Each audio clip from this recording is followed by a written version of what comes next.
few moments later. जस्तो मैले एउटा एक्जाम्पल भने तपाईँले फ्रक त सबैजना हेर्नु भएको छ नि फ्रक हेर्नु भएको छ खुट्टा कतिवटा हुन्छ फ्रक 4 अगाडिको खुट्टामा आउन कतिवटा हुन्छ रियालिटी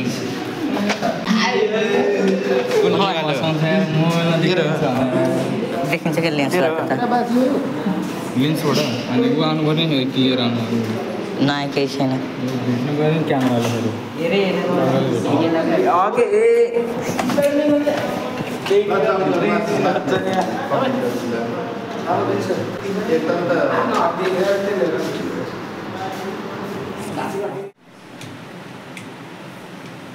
होइन साथी छुट्टिन्छ भन्ने तरिकाको सोचले चाहिँ अबको पढाइ चाहिँ नपढ्नु होला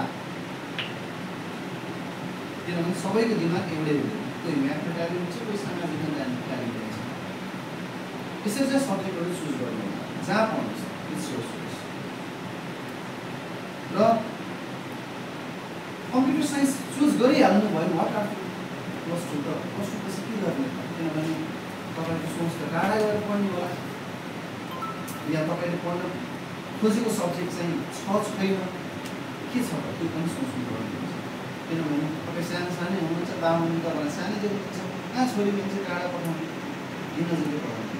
तर नजिक छ कि छैन त त्यो कलेजहरूको अप्सन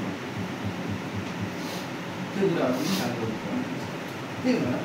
तपाईँ कम्प्युटर साइन्स लिएर चाहिँ म्यानेजमेन्टबाट कम्प्युटर साइन्स लिएर पढ्नुभयो भने तपाईँले चाहिँ बिबिए पढ्नु पाउनुहुन्छ बिआइएम पढ्नुहुन्छ अथवा म्यानेजमेन्टसँग सम्बन्धित थुप्रै कोर्सहरू तपाईँले चाहिँ पढ्नु पाउनुहुन्छ म प्योर आइटी पढ्छु भन्ने पनि पाएँ म म्यानेजमेन्ट मात्रै पढ्छु भन्ने पनि पाएँ म्यानेजमेन्ट र आइटी दुवै मिक्स 50% म्यानेजमेन्ट 50% आइटी पढ्छु भन्नुभयो भने पनि पाउनुहुन्छ त्यो भयो भने के हुन्छ त भन्दाखेरि तपाईँ चाहिँ भोलि गएर कोही कतै जागिर खोल्यो म्यानेजमेन्ट डेस्कमा तपाईँ एप्लाई गर्नु पाउनुहुन्छ आइटीमा प्योर आइटीमा तपाईँलाई जब एप्लाई गर्न पाउनुहुन्छ वान्टेडबाट या म्यानेजमेन्ट र आइटी दुवै चाहिने फिल्डमा पनि तपाईँले जब एप्लाई गर्नु पाउनुहुन्छ भने धेरै अप्सन्सहरू र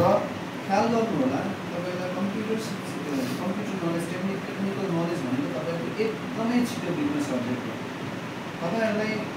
इन्स्टिट्युटमा जसले पढाइराख्नुपर्छ कम्प्युटरको नलेज कम्प्युटरको तपाईँले जसले ट्रेनिङ दिइराख्नुपर्छ सोध्नु होला तपाईँले क्वालिफिकेसन सोध्नु होला तपाईँसँग मेरो विचारमा मलाई धेरै पढ्नुपर्छ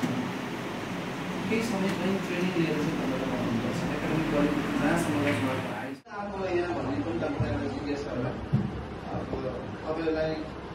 इट्स जस्ट इन्ट्रोडक्सन प्रोग्राम एउटा इन्ट्रोडक्सन प्रोग्राम मात्रै हो तपाईँलाई चाहिँ यहाँ आएर तपाईँ यही बोल्नुपर्छ भन्ने चाहिँ सोच नराख्नु तपाईँ यहाँ आइसकेको तपाईँ जानकारी लिनु दुनियाँमा भएको चाहिँ क्वेरिजहरूलाई चाहिँ क्लियर गर्नु यसरी तपाईँले चाहिँ क्लियर गर्दै तपाईँ चाहिँ अगाडि बढ्नु